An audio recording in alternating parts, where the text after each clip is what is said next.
الشيطان الرجيم بسم الله الرحمن الرحيم الحمد لله رب العالمين الرحمن الرحيم مالك يوم الدين إياك نعبد وإياك نستعين اهدنا الصراط المستقيم صراط الذين أنعمت عليهم غير المغضوب عليهم ولا الضالين يا رب بالمصطفى بلغ مقاصدنا واغفر لنا ما مضى يا واسع الكرم يا رب بالمصطفى بلغ مقاصدنا واغفر لنا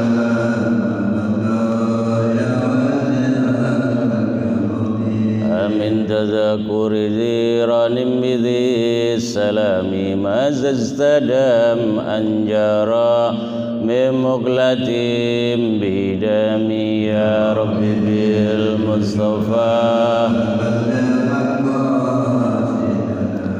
واغفر لنا ما مضى يا واسع الكرم محمد سيد الكونين والثقلين والفريقين من عرب ومن عجم رب المصطفى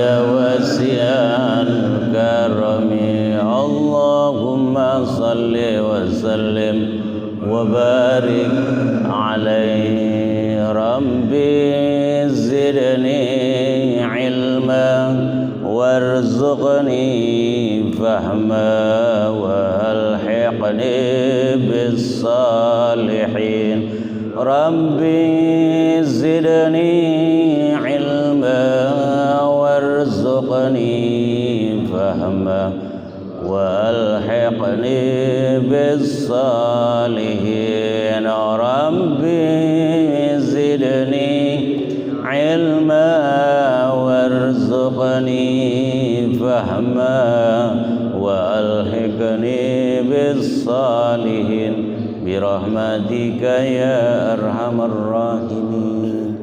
Al-Mukarramun, para orang tua, hujajul kiram, para asatizah, para pengurus Masjid Besar Ar-Ridwan rahimakumullah.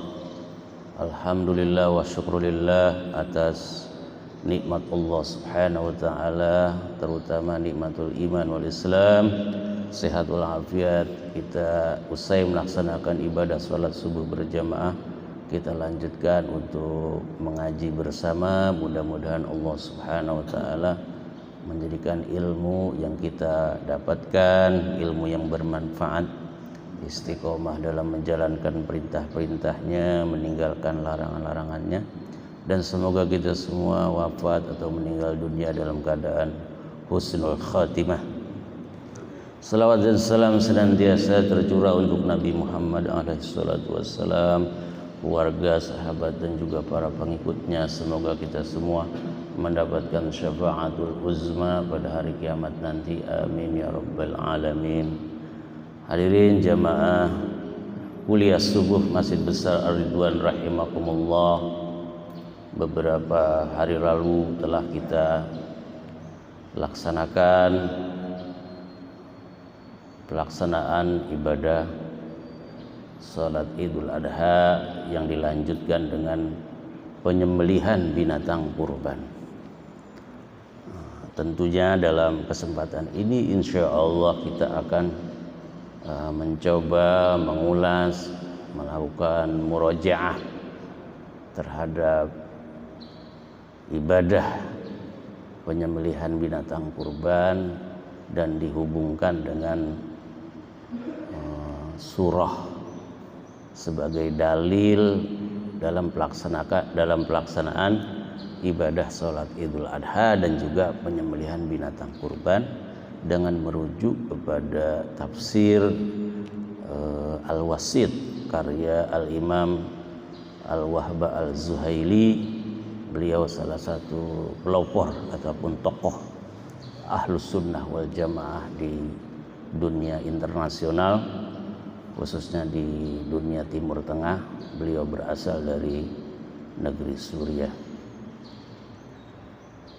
Kita ketahui bahwa penyembelihan binatang kurban itu diawali dengan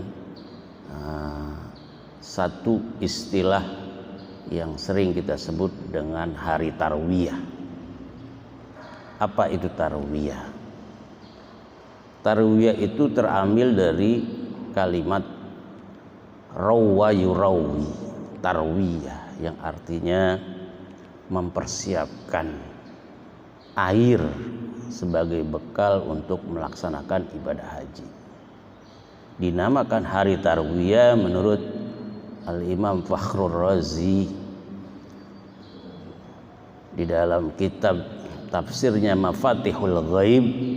Beliau menjelaskan, yang pertama tadi yang saya sampaikan, bahwa dinamakan tarwiyah karena orang-orang Mekah ketika ingin melaksanakan ibadah haji itu membawa apa? Bekal air, baik untuk dirinya ataupun untuk jamaah lainnya. Yang kedua dinamakan tarwiyah karena Nabi Adam alaihissalam diajarkan oleh Allah Subhanahu wa taala bagaimana melaksanakan manasik haji. Meskipun ada riwayat yang mengatakan Allah memerintahkan kepada Nabi Adam untuk membangun Ka'bah. Dalam riwayat lain bahwasanya Nabi Adam seperti yang terdapat di dalam kitab Fathul Mu'in, itu dijelaskan bahwasanya Nabi Adam alaihissalam diperintahkan untuk melaksanakan ibadah haji, di mana beliau diturunkan di kota India. Beliau melakukan perjalanan yang cukup jauh untuk menuju kota suci Mekah Al-Mukarramah, yaitu melaksanakan ibadah haji. Karena memang Ka'bah sudah dibangun oleh Allah Subhanahu wa taala sejak Allah Subhanahu wa taala ciptakan yang namanya langit dan bumi ini. Yang kedua dinamakan tarwiyah karena memang Nabi Ibrahim alaihissalam itu diajarkan juga tentang melakukan manasik haji. Yang ketiga, menurut Al-Imam Fakhrur Razi bahwasanya dinamakan tarwiyah itu karena memang Nabi Ibrahim alaihissalam diberikan mimpi oleh Allah Subhanahu wa taala untuk menyembelih putranya yang bernama Nabi Ismail alaihissalam. Maka kapan hari tarwiyah itu? Tarwiyah itu jatuhnya pada tanggal 8 Zulhijjah. Tanggal 9 Zulhijjahnya itu yang dinamakan dengan hari Tasu'a ataupun hari wukuf di padang Arafah bagi mereka yang melaksanakan ibadah haji. Sedangkan kita di sini tanggal 9-nya berdasarkan hadis Nabi melaksanakan ibadah puasa sunnah, di mana pahalanya akan dihapuskan oleh Allah Subhanahu wa taala dosa kita 1 tahun yang belakang, as-sanah allati ma qablaha was-sanah allati ma ba'daha, 1 tahun ke belakang dan 1 tahun ke depan. Oleh karenanya menurut ulama disunnahkan untuk mengikut sertakan puasa sunnah bukan hanya di tanggal 9 Zulhijjah saja, tapi juga tanggal 8 Zulhijjah yang kita kenal dengan hari tarwiyah. Berarti hari tarwiyah itu ada hubungan erat dengan hari Arafah. Nah, apa itu Arafah? Yang pertama ada yang menjelaskan. Arafah itu terkait dengan kalimat al-i'tiraf. Al-i'tiraf artinya itu pengakuan. bahwa pada tanggal 9 Zulhijjah seluruh jamaah haji kumpul di mana? Di padang Arafah. Mereka melakukan yang namanya al-i'tiraf ataupun pengakuan dosa-dosa yang telah dilakukan oleh mereka selama seumur hidupnya. Maka pada hari Arafah itu insya Allah seluruh jamaah haji bila mereka ikhlas akan diampuni apanya? Dosa-dosanya. Sedangkan kita di sini melaksanakan puasa sunnah, yaitu tanggal 9 Zulhijjah. Itu arti Arafah yang pertama. Arafah diartikan yang kedua, diartikan harum semerbak ataupun bau. Dalam artian mereka yang telah melakukan wukuf di padang Arafah dengan mengakui dosa-dosa mereka, insya Allah di akhirat kelak mereka akan mendapatkan pahala yang luar biasa, antara lain akan mendapatkan harumnya bau apa? Surganya Allah Subhanahu wa ta'ala. Makanya itu dinamakan dengan hari Arafah. Nah, bagi kita masyarakat Indonesia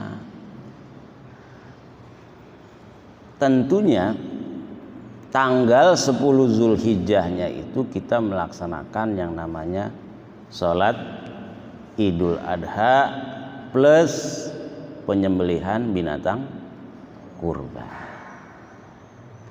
Masyarakat kita itu menggunakan istilah kurban. Nah, kurban. Meskipun itu tidak salah, kalimat itu kurang tepat. Nah, itu. Kalau dalam tinjauan ilmu fikih, tapi dari sisi makna kena ataupun dapat. Mungkin karena istilah kurban ini adalah istilah yang paling mudah kita ucapkan. Kurban atau korban. Kita nyebutnya korban. Karena korban itu terambil dari kalimat kurban. Nah, koruba yaqrubu atau kurban itu dikaitkan dengan kalimat taqarrub. Berarti orang yang menyembelih binatang kurban pada tanggal 10, yaitu usai melaksanakan sholat Idul Adha, tujuannya adalah taqarrub. Apa itu taqarrub? Mendekatkan diri kepada Allah. Berarti kalau orang ngomong saya mau korban, korban itu tujuannya adalah dia sembelih binatang kurban, tujuan adalah korban, taqarrub, mendekatkan diri kepada Allah. Karena kalimat yang tepat itu adalah kalimat udhiyah. Nah, itu susah nyebutnya. Kalau dari segi fikih itu susah nyebut udhiyah ketimbang korban, ya kan? Nah, karena korban juga sudah menjadi kata yang diambil ataupun yang dicuri dari bahasa Arab menjadi bahasa serapan, udah nyerap ke dalam bahasa Indonesia, sehingga lebih mudah kalimat korban. Nah, kalimat udhiyah ini terambil dari kalimat duha, ya kan? Duha, udhiyah, duha. Duha itu artinya apa? Al-irtifa' asy-syams, meningginya matahari. Makanya sholat duha itu waktunya ketika matahari sudah apa? Sudah meninggi. Begitupun nanti ketika kita melaksanakan sholat Idul Adha dilakukan pada waktu duha, artinya ketika matahari sudah apa? Sudah meninggi. Dan tentunya ada ungkapan kalimat udhiyah ini dengan kalimat dohiyah ataupun tadhiyah, pengorbanan. Ya. Nabi Ibrahim alaihissalam itu membuktikan cintanya kepada Allah dengan menunjukkan kalimat tadhiyah ataupun dohiyah, pengorbanan. Dalam ungkapan bahasa Arab seperti ini, al-hubbu yahtaj ila tadhiyah awid dhahiyah. Cinta itu membutuhkan apa? Pengorbanan. Maka Nabi Ibrahim membuktikan cintanya kepada Allah, berani mengorbankan putra satu-satunya, semata wayangnya, dari yang dilahirkan dari rahim ibunya, yaitu Siti Hajar ataupun Ibunda Hajar. Dan Nabi Ishak itu belum lahir dari ibu atau istri pertama Nabi Ibrahim alaihissalam. Istri pertamanya namanya Ibu Sarah atau Siti Sarah, yang kemudian usianya yang sudah tua, sudah memasuki masa menopause, artinya wanita tidak bisa mungkin hamil lagi pada saat itu, ataupun kalau nanti hamil itu akan membahayakan dirinya dan juga janinnya. Maka Allah tunjukkan kebesarannya, wanita yang sudah tua, yang dari segi medis dianggap menopause, bisa hamil, lahirlah yang namanya Nabi Ishak alaihissalam. Nah, kemudian kalau kita berbicara tentang kurban itu, hukumnya kan sunnah muakkadah, kecuali Imam Hanafi atau Imam Maliki mengatakan hukum berkurban itu menjadi apa? Wajib. Berarti bagi orang kaya yang tidak mau berkorban itu hukumnya apa? Dosa. Imam Syafi'i rahimahullahu ta'ala bahwa hukum berkurban itu adalah apa? Sunnah muakkadah. Kemudian ada video yang tersebar di grup WA bahwasanya berkurban dengan satu ekor kambing itu bisa untuk satu keluarga. Nah, disitulah muncul pertanyaan. Berarti cukup bagi seseorang itu kalau misalnya dia ingin berkurban satu ekor kambing, ya, untuk seluruh keluarga. Nah, ini harus dipahami dengan baik. Dalam kitab Al-Mu'tamad dijelaskan, karya dari Al-Imam Wahb Al-Zuhaili, bahwasanya apabila satu keluarga misalnya dia berkurban dengan satu ekor kambing, ya, dan kebetulan keluarganya ini mah nggak ada fulus, nggak ada uang, ya, itu bisa satu keluarga itu mendapatkan pahala sunnah berkurban, dengan catatan keluarga tersebut memang keluarga yang tidak mampu. Oleh karenanya menurut beliau dalam kitab Al-Mu'tamad dijelaskan, sekalipun satu ekor kambing itu, ya, sebenarnya hanya untuk satu orang. Itu yang dipahami oleh kita yang mengikuti paham mazhab Al-Imam Asy-Syafi'i rahimahullahu ta'ala. Namun bila ada satu keluarga memang enggak punya uang, satu keluarga, kemudian ada satu anggota keluarga yang kebetulan punya fulus gitu kan, maaf aja makan aja susah kan gitu, maka satu ekor kambing itu sebenarnya cukup untuk syiar dan mendapatkan pahala berkurban. Dengan catatan tadi tuh, emang keluarga tersebut kagak punya apa? Duit. Ada satu orang itu anaknya kebetulan udah gawe, udah kerja, insya Allah dapat pahala. Meskipun dalam pendapat Al-Imam Asy-Syafi'i, 1 ekor kambing itu untuk satu orang gitu, kecuali nanti binatang unta ataupun sapi, itu untuk 7 orang, baik 7 orang anggota keluarga ataupun 7 orang itu bukan anggota keluarga. Berarti 1 ekor kambing itu menjadi tanggung jawab al-mudhahi, 1 orang yang berkurban. Tidak bisa patungan. Kalau kambing gak boleh apa? Patungan. Karena itu adalah untuk diri sendiri ataupun diuangkan. Zaman sekarang sudah zaman canggih, ribet kita ngurusin kambing sama sapi.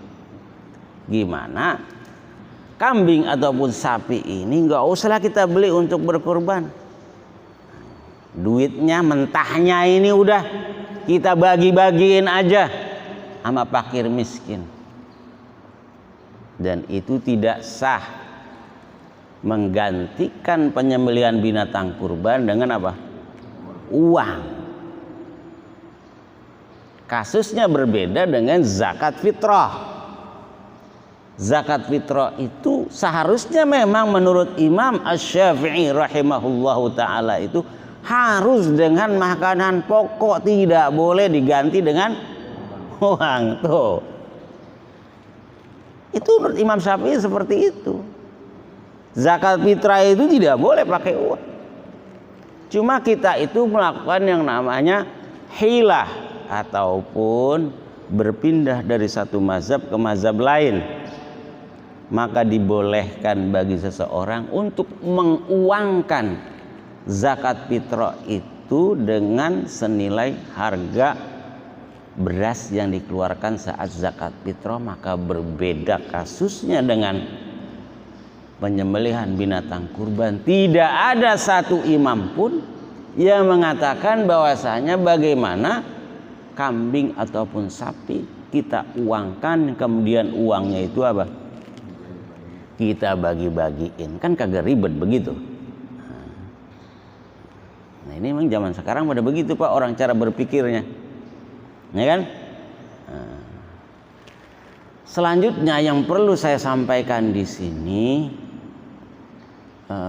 kalau terkait dengan binatang yang akan kita jadikan kurban itu kita sudah paham. Dari mulai sapi, unta, terus kambing, kerbau, itu sudah nasnya seperti itu. Nggak bisa diganti dengan ayam atau bebek, kan begitu? Nggak bisa. Itu nasnya sudah seperti itu, tidak bisa diubah lagi. Nah, ataupun bagaimana syarat binatang yang harus dikurbankan, saya yakin Bapak Ibu sudah paham. Ataupun apa yang diharuskan ketika pada hari tarwiyah bagi orang yang ingin menyembelih binatang kurban itu, antara lain kita harus memperlakukan diri kita seperti kita ingin melakukan ihram. Disunnahkan tidak mencukur rambut, tidak menggunting, ya kan? Menggunting kuku. Tujuannya agar supaya kita itu terbawa seperti orang yang sedang melakukan wukuf di padang. Ini khusus bagi orang yang mau apa? Berkurban saja, tidak dilakukan pun tidak apa-apa, tapi disunnahkan seperti itu. Ada orang di luar Islam syarat berkurban itu harus orang Islam. Ada non-Islam bawa sapi, mau apa? Mau korban, terima nggak?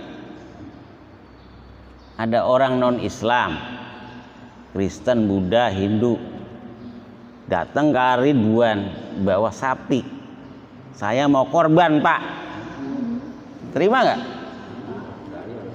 Hah? Jangan sayang ditolak, ambil. Harus kita ambil. Kalau ditanya nyampe enggak pahalanya, ya kagak bakalan apa? Ya kagak bakalan nyampe. Karena syarat orang berkorban itu yang pertama adalah al-muslim. Dia harus beragama Islam. Kalau tidak muslim berarti kurbannya apa? Tidak sah. Yang kedua harus balik. Anak kita kalau belum balik jangan diapain? Jangan dikorbanin, walaupun duit juga apa? Banyak. Mendingan cari tuh keluarganya. Ya kan? Encingnya, mamangnya, ponakannya, panggil. Lu udah korban belum? Ini duit gua udah banyak banget ini kan gitu. Nah, kan gitu ya? Kasih. Anaknya belum balik, jangan diapain? Dikorbankan. Pengertian mampu, kagak boleh utang. Apalagi ngutangnya sama pinjol. Nggak boleh, haram. Pengertian al-istita'ah, kalimat mampu itu adalah apabila besok ada nasi, kredit motor udah ada duitnya siap, kredit mobil udah ada siapnya, kan begitu. Buat bayaran sekolah udah ada siapnya, ya kan gitu. Nah, buat orang tua bagi udah siap. Itu baru dikatakan apa? Mampu. Jangan biar tekor asal apa? Nyohor. Duit kagak ada, maksa-maksa pinjam sama temennya, pinjam sama tetangganya untuk apa? Membeli binatang kurban. Itu pengertian istitoah. Yang saya ingin sampaikan adalah jangan sampai kita keliru dalam niat ini. Ini perhatikan, Pak. Berkurban itu saya bilang tadi aslu hukmiha, asal hukumnya itu sunnah muakkadah. Bisa dilakukan hanya sekali dalam seumur hidup, bisa tiap tahun kalau punya fulus. Karena itu kalau kita ngomongin pahalanya mah udah luar biasa dah. Ya kan? Pahalanya satu bulu yang halus sama satu bulu yang kasar itu sama-sama satu kebajikan. Bukan berarti nanti kita beli kambing yang cari bulunya yang banyak, terus kambingnya kurus, kagak. Begitu. Ya kan? Tetap harus yang gemuk, yang sehat, yang cakep, yang warnanya putih, ada hitamnya, yang ada tanduknya. Orang tua dulu kita mah apik-apik kalau mau korban. Pasti beli yang begitu, yang ada tanduknya, warnanya putih, ada hitamnya. Mau korban itu kambing, udah dimandiin, dibersihin, dipakein apa lagi? Dipakein apa itu? Bendera. Ada yang bendera merah putih, ada yang dipakein kayak kain kapan, dikasih kembang. Tuh saking apiknya orang-orang tua dulu kalau mau apa? Berkorban. Bukan hanya orangnya dibersihin, artinya sampai kambingnya diapain? Dibersihin. Orang tua dulu apik, milik kambingnya cakep, nggak sebeli-belinya. Mau korban jangan pakai nawar rame, nawar apa lari sono lari sini, pindah sono pindah sini, kelamaan. Karena kita memang udah ada bawa duit 3.500.000, jangan di pikiran kita otak dagang. Nyari apa? Nyari untung. Emang udah 3.500 sudah niatnya buat beli kambing korban, ngapain lagi nyari yang nyari 2.500.000, 2.700.000 sampai 3.500.000 masuk kantong. Jangan, emang udah 3.500 beli 3.500. Ya kan? Nanti tambah lagi buat panitia 200.000 buat upah para apa? Pemotong.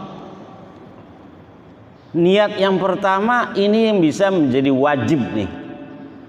Itu dalam mazhab Imam Asy-Syafi'i. Yang pertama apabila dia melakukan ta'yin. Gimana ta'yin? Ini menjadi wajib apabila dia mentakyin kambing yang akan dia korbankan. Hati-hati. Misalnya saya beli kambing kurban, ditanya orang, ini kambing buat apa? Ini kambing saya beli milik saya buat kurban. Itu menjadi ta'yin. Kalau sudah menjadi ta'yin, maka dia hukumnya seperti nazar. Kalau saya punya rezeki, saya beli kambing, nazar. Kalau saya sembuh, saya mau beli binatang kambing kurban, itu nazar. Bagaimana hukum nazar? Ketika seseorang bernazar membeli kambing, terus itu kambing, ya kan, bakal korban, itu udah lepas dari tangannya, sudah tidak lagi menjadi miliknya. Berarti orang yang mentakyin dan orang yang bernazar tidak boleh sama sekali memakan dan menerima daging kambing atau sapi yang diapain. Nggak boleh, Pak. Udah menjadi milik umat semua. Makanya jangan takyin.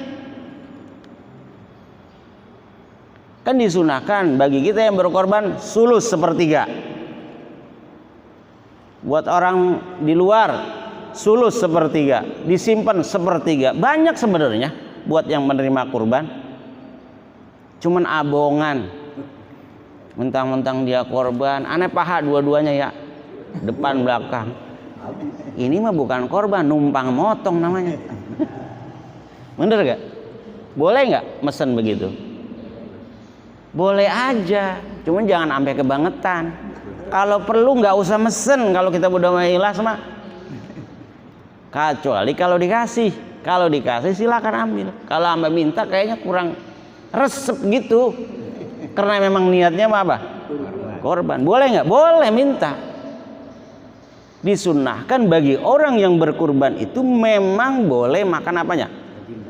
Untuk tabarrukan, mengambil barokah. Tapi kalau sudah takyin, tadi saya bilang, ini kambing Anda beli buat korban besok, itu takyin. Lain, Pak. Takyin sama nazar lain. Yang tidak boleh makan dagingnya, ya kan? Apabila orang mentakyin dan bernazar. Dua tuh. Jadi bagaimana keluar dari masalah takyin dan nazar ini? Kalau kita mau korban jangan sampai kita kagak apa?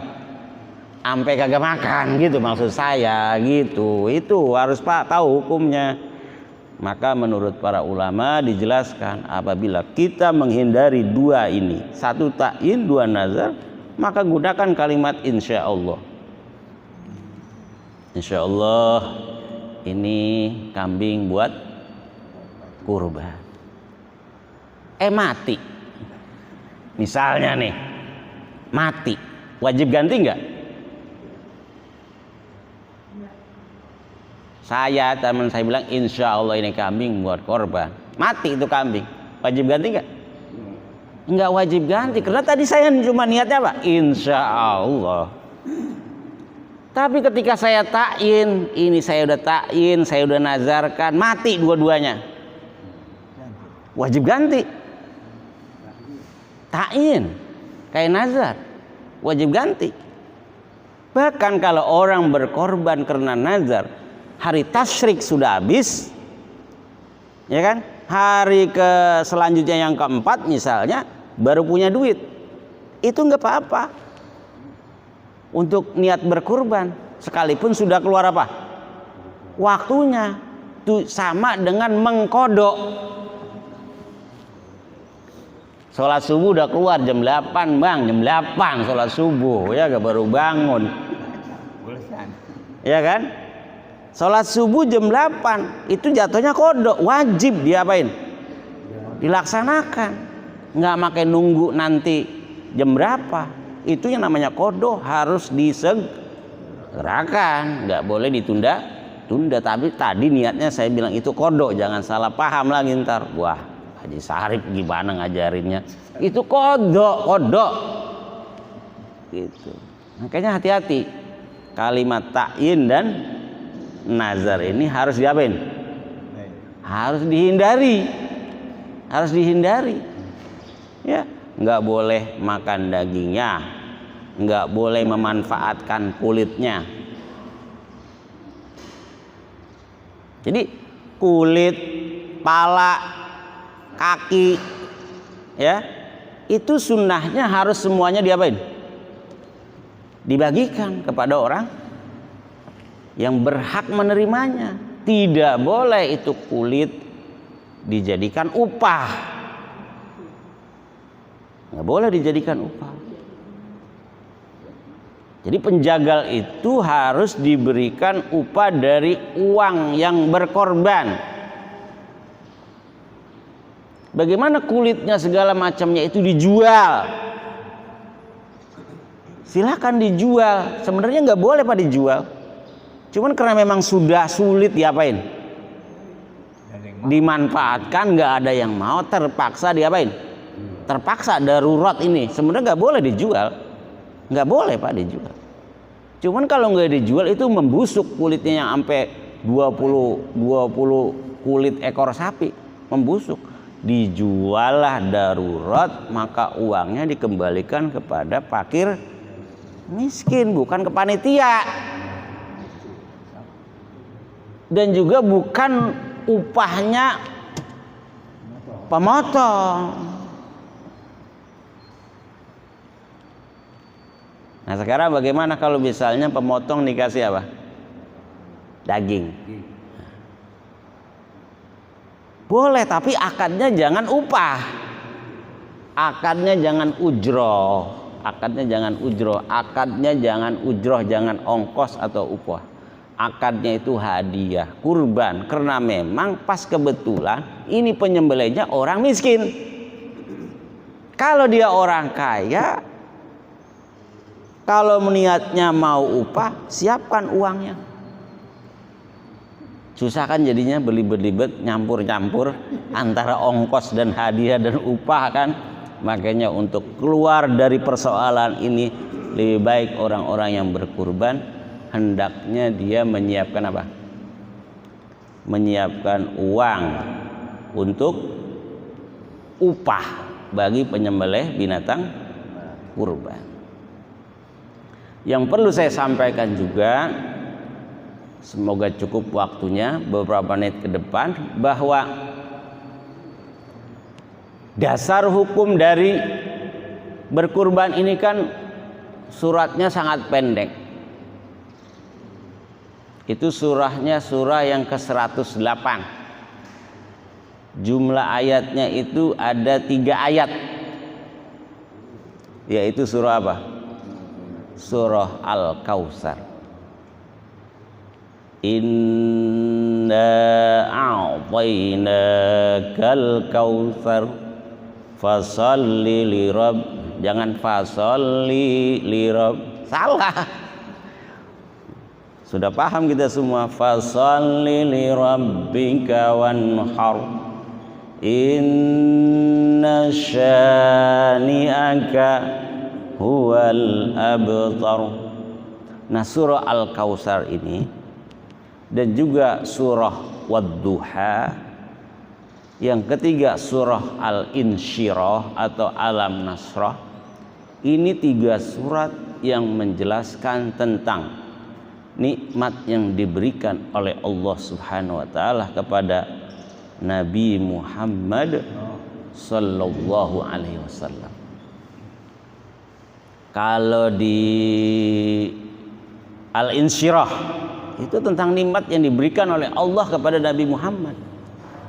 Wa rafa'na laka dzikrak alam nashrah laka sadrak wa wada'na 'anka wizrak alladzi anqadha zahrak wa rafa'na laka dzikrak wa rafa'na laka dzikrak.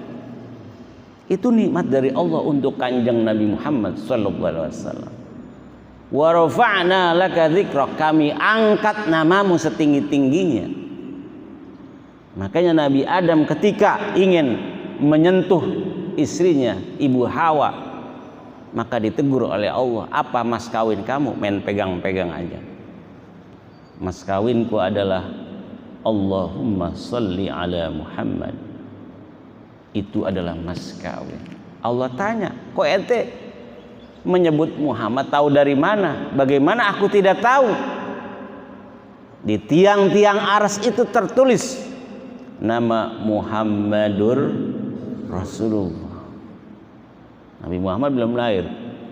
Yang kedua, wa rafa'na laka dzikrak. Setiap Allah menyebut namanya, pasti Allah menggandengkan nama Nabi Muhammad sallallahu alaihi wasallam. Azan, asyhadu an la ilaha illallah,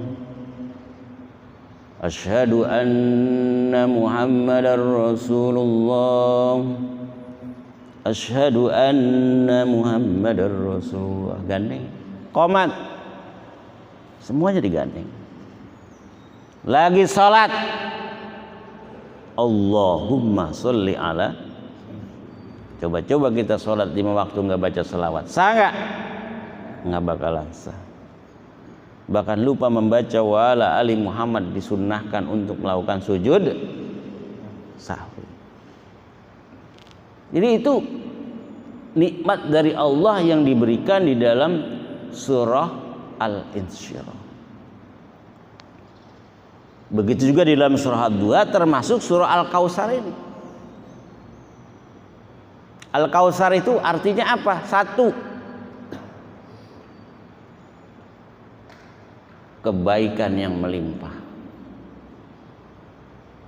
Kebaikan yang melimpah, kebaikan yang banyak. An-ni'am al-katsirah. Yang kedua, Al-Kautsar itu adalah nama sungai. Di dalam apa? Surga. Makanya mudah-mudahan kita semua bisa minum air dari sungai Kautsar, di mana airnya lebih putih daripada apa? Susu. Ma'uhu abyad minal laban. Manisnya lebih manis dari apa? Dari madu. Wa aniyatuhu ada di nujumis sama. Sedangkan gelas-gelasnya lebih banyak dari jumlah bintang yang ada di langit. Siapa orang, faman syariba minha lam yazma abadan. Siapa orang yang minum dari telaga Kautsar ini tidak akan haus selama-lamanya. Nah, ini nikmat dari Allah. Nah, kalau kita ngomongin sababun nuzuli hadzal ayat, sebab ini diturunkan ayat, Rasulullah Shallallahu alaihi wasallam beberapa saat tertidur kemudian terbangun sambil senyum-senyum. Sahabat nanya, "Kenapa engkau senyum-senyum wahai Rasulullah?" "Saya bagaimana enggak senyum, barusan saja diturunkan sebuah surat yang bikin aku itu senang banget. Bukan aku hanya yang senang, karena aku juga senang, karena umatku juga ini akan mendapatkan nikmat dari surah Al-Kautsar ini, yaitu diturunkan kepadaku yang namanya surah Al-Kautsar." Maka dari surah Al-Kautsar ini, Masya Allah, kita bisa belajar surah yang ke-108 ini. Yang pertama adalah Al-Kautsar, kenikmatan yang melimpah, ataupun sungai telaga Kautsar. Apabila kita sudah mendapatkan nikmat banyak, maka kita harus apa? Bersyukur. Bersyukurnya nanti kalau orang yang punya duit tepat di hari raya Idul Adha, ngeluarin apa? Duit. Al-Kautsar. Ana udah punya Al-Kautsar. Fulus kasir Al-Kautsar. Duit banyak. Berarti beli apa? Kambing korban. Itu bukti daripada Al-Kautsar. Fasolli. Bukan hanya beli kambing kurban. Fasolli. Bukti syukur adalah sholat. Baik sholat wajib maupun sholat sunnah. Ada salah seorang sahabat Rasul, saya kayaknya kalau ngerjain sunnah-sunnah berat dah. Ana paling banter itu sholat 5 waktu doang. Sholat, puasa udah, sama zakat, sedekah haji udah. Sudah enggak dah. Tahajud enggak, duha kagak, apa kagak. Kata Nabi, silakan. Silakan. 5 waktu doangan ente jaga, itu udah cakep banget. Ini kadang-kadang zikirnya kuat, sholat sunnahnya kuat, sholat fardunya kagak. Ya kan? Nah, sholat fardu itu kata Nabi nggak apa-apa. Tapi orang kalau udah demen sholat 5 waktu rajin, udah pasti nanti akan apa? Meningkat. Qobliyah ba'diyah sampai tahajud. Fasolli termasuk sholat Idul Adha. Fasolli, abis punya duit beli kambing korban, fasolli, sholat dulu. Lirabbik itu artinya lillahi ta'ala, ikhlas. Jadi berkorban, sholat semuanya apa? Lillahi ta'ala. Fasolli lirabbika wanhar. Wanhar artinya apa? Wanhar artinya sembelihlah binatang kurban. Berarti kita sholat Idul Adha dulu, baru nyembelih binatang kurban. Wanharnya di belakang, jangan dibalik, ribet. Besok kita habis main Idul Adha kan tinggal makan enak. Gimana sebelumnya ini kita potong aja dulu kambing sama kerbau, korbannya apa? Duluan. Jadi motong dulu, besok tinggal sembahyang terus makan. Gak bisa dibalik begitu. Jadi gak bisa diakal-akalin. Ya, tetap sholat dulu, baru nyembelih binatang kurban. Terakhir adalah inna syani'aka huwal abtar. Nabi Muhammad dibilang bataro Muhammad. Nabi Muhammad itu terputus. Kenapa dikatakan terputus? Karena seluruh putra-putranya meninggal dunia. Ya, termasuk Ibrahim, Qasim, itu meninggal dunia. Makanya kata Nabi Muhammad, kata orang jahiliyah, bataro Muhammad. Nabi Muhammad itu batar, terputus, payah, nggak punya anak laki-laki. Anak laki-laki semuanya apa? Meninggal dunia, payah. Karena memang pada saat itu anak laki-laki menjadi apa? Kebanggaan. Kalau punya anak perempuan sedih. Makanya Sayyidina Umar pas punya anak perempuan sebelum Islam, anaknya diapain? Dikubur hidup-hidup. Wa idzal mau'udatu su'ilat. Nangis Sayyidina Umar. Ketika ditanya, kenapa engkau sering menangis wahai khalifah, wahai Amirul Mukminin? Kalau saya teringat zaman jahiliyah dulu, saya menangis.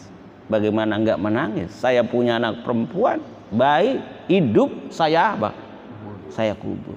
Wa idzal mau'udatu su'ilat. Dan itu sekarang dilakukan banyak oleh masyarakat kita.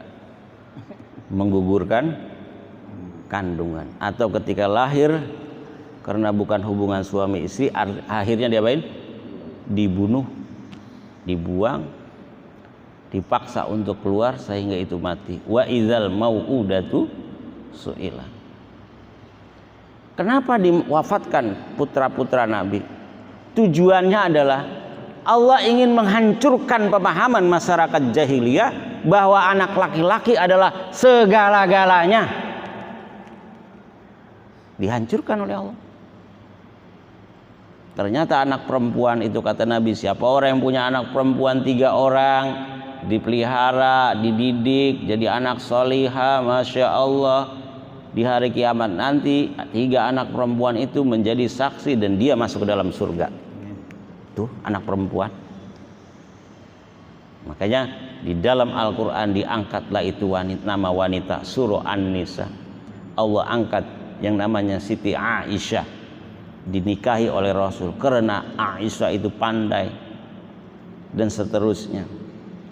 Maka dengan demikian orang yang membenci Nabi Muhammad, kata Allah, inna syani'aka huwal abtar. Maka kata Allah, yang terputus itu adalah bukan engkau Muhammad, tapi yang terputus adalah mereka yang tidak beriman kepada Nabi.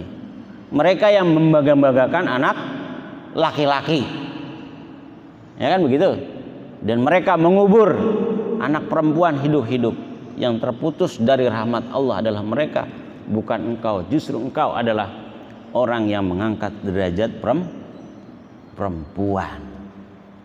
Maka dan demikian, mudah-mudahan dari kajian subuh ini bermanfaat untuk saya dan juga Bapak Ibu jamaah kuliah subuh. Sebelum saya tutup, mungkin ada yang ingin disampaikan. Lebih kurangnya mohon maaf. Assalamualaikum warahmatullahi wabarakatuh.